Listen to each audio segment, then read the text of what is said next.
Thank you, everyone, and thank you for having me tonight. Shabbat Shalom.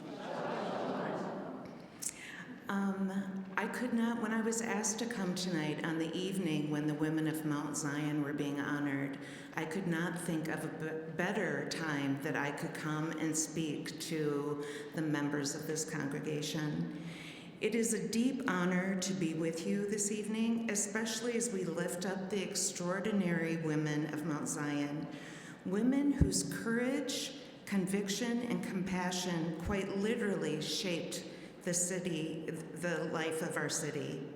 As president and CEO of Neighborhood House, I carry a legacy that began not in an office, but in the hearts and hands of the ladies of Mount Zion.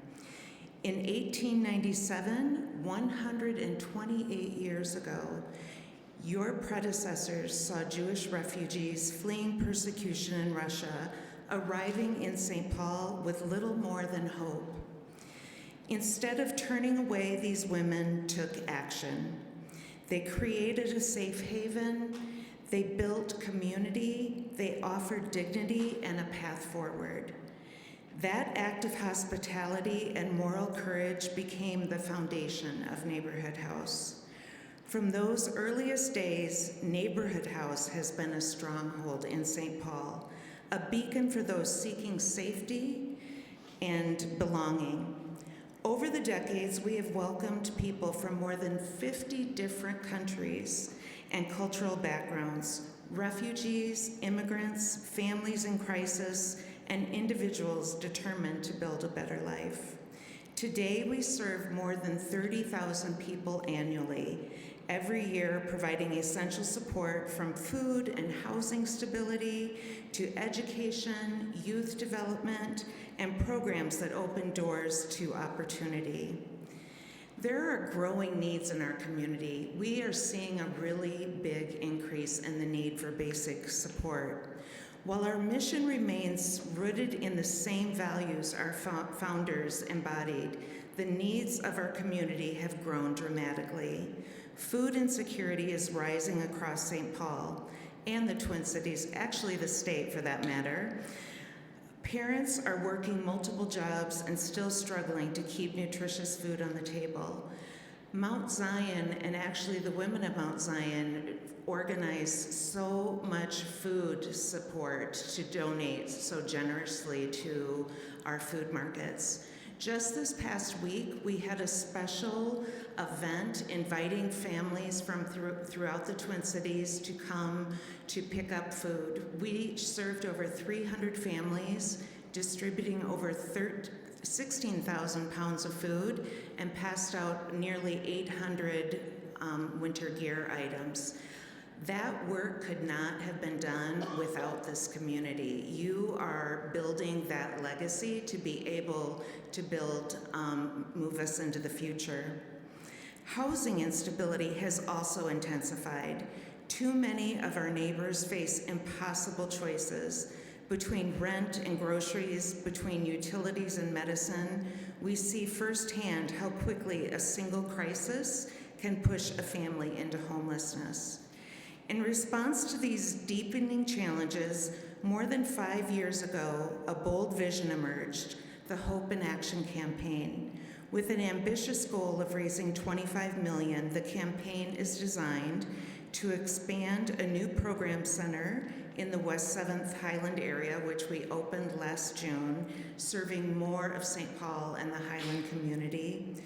We're remodeling the Paul and Sheila Wellstone Center so it can fully meet the needs of today's programs and the families we serve, ensuring that Neighborhood House can continue to respond nimbly and compassionately to the urgent needs among us. This campaign is not just about buildings, it is about capacity, our ability to feed more families, establish more households, educate more children, and support more people in building strong and stable futures. And just as the predecessors did over 128 years ago, members of the Mount Zion community continue to lead with purpose, and I'm sure many of you in this room tonight. We are deeply grateful to Eric Levinson, who has chaired the Hope in Action campaign with remarkable dedication, to Stephanie Wolken, who serves on the campaign cabinet, leading with wisdom and generosity.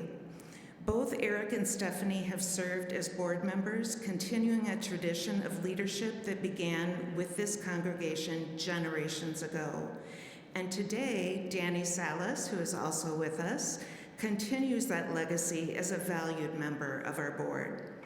Your support is not symbolic. It is transformative.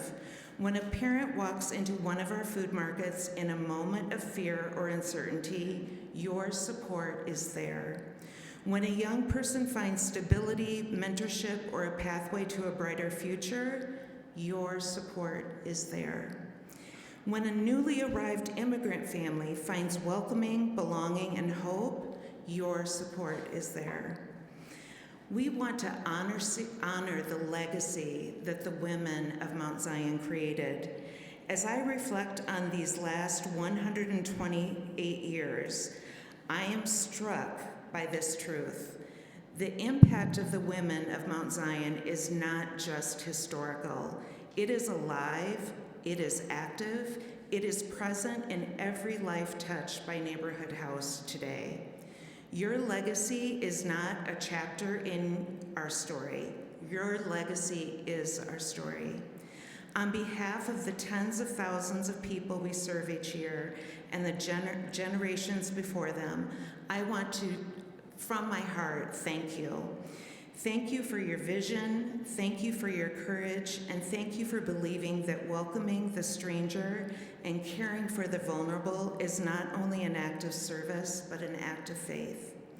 Neighborhood House stands today as a testament to what happens when women of purpose decide to change the world around them. And as we look into the future, with all its challenges and possibilities, we carry your spirit with us. May we continue to honor your legacy through our work. May we continue to meet each person with dignity. And may we continue to build the kind of community those first women dreamed of, one where every person has the chance to thrive. And with that, I would like to thank you again for having me here tonight. Thank you for creating Neighborhood House, helping it thrive, and as I said, being that legacy in the city of St. Paul. Thank you.